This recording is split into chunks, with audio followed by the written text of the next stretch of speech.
যেভাবে water colour করেছিলাম সেভাবেই আমরা প্রথমে প্রাইমারি কালার করব। প্রাইমারি কালার প্রথমে আমরা রেড দিলাম, প্রথমে রেড,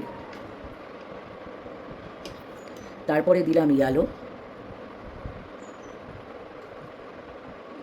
আর তারপরে দিলাম ব্লু। এবার আমরা একইভাবে ওয়াটার কালারের মতো আমরা এই তিনটেকে একে অপরের সাথে মিশিয়ে আমরা যেভাবে সেকেন্ডারি কালার ওয়াটার কালারে তৈরি করেছিলাম আমরা সেভাবেই তৈরি করব। চলো তাহলে আমরা এবার তৈরি করে দেখাই। আর সেই সাথে তোমাদের একবার বলে দিই যে আমি আজকে ইউজ করছি এই ডোমসের 25 সেটস। আমি এটা ইউজ করছি, তোমাদের কাছে যা আছে পোলো বা অন্য যেরকম ধরনের কালার আছে তোমরা ইউজ করো, তোমরা সেটা করতে পারো। তবে এই ডোমের এই কালারটা বেশ ভালো, বেশ রিচ, বেশ সুন্দর কালার হয় আর কি। তো ঠিক আছে, চলো আমরা এবার মেশাই। তাহলে আমরা প্রথমে দেব হচ্ছে রেড, রেডের সাথে আমরা হালকা করে সমপরিমাণ, এখানে এটা যেহেতু অয়েল প্যাস্টেল মাধ্যমটা আলাদা, তো আমাদেরকে একটু অন্যভাবে কাজ করতে হবে, যেহেতু প্রতিটা মাধ্যম অন্য রকমভাবে একটু কাজ করে বা অ্যাক্ট করে, সেটার জন্য দেখো আমাদের অরেঞ্জ কালার হয়ে গেছে, আমাদের অরেঞ্জ কালার তৈরি হয়ে গেল। যদি আর একটু ডিপ করতে চাও, রিচ করতে চাও, তাহলে আর একটা লেয়ার দিতে পারো। আমি এখানে আর একটা লেয়ার দিচ্ছি, তাহলে আর একটু রিচ হবে কালারটা।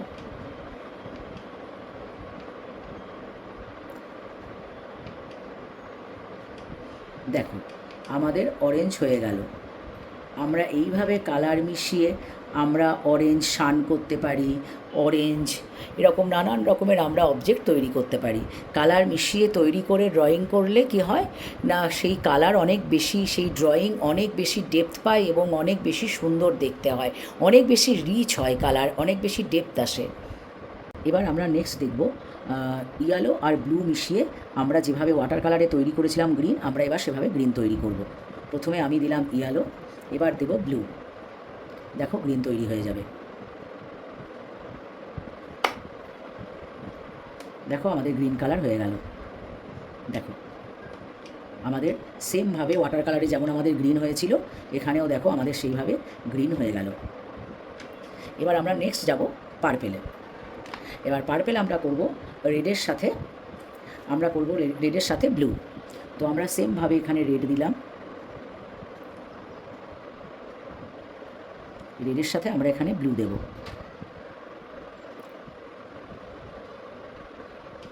এবার যদি আমি মিশিয়ে দিই, দেখো পার্পেল হয়ে গেছে।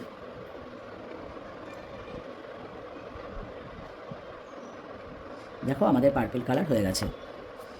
তো আমরা এইভাবে অয়েল প্যাস্টেল দিয়েও আমরা সেকেন্ডারি কালার বা যে কোনো মাধ্যম দিয়ে আমরা এরকমভাবে সেকেন্ডারি কালার, প্রাইমারি কালারের সাথে সেকেন্ডারি কালার মিশিয়ে আমরা তৈরি করতে পারি। এবার চলো আমরা একটা প্রাইমারি কালার আর সেকেন্ডারি কালার মিশিয়ে আমরা একটা অবজেক্ট তৈরি করি। আমি আজকে ভাবছি একটা গাছ ড্র করব বা ট্রি ড্র করব। চলো তাহলে লেটস স্টার্ট।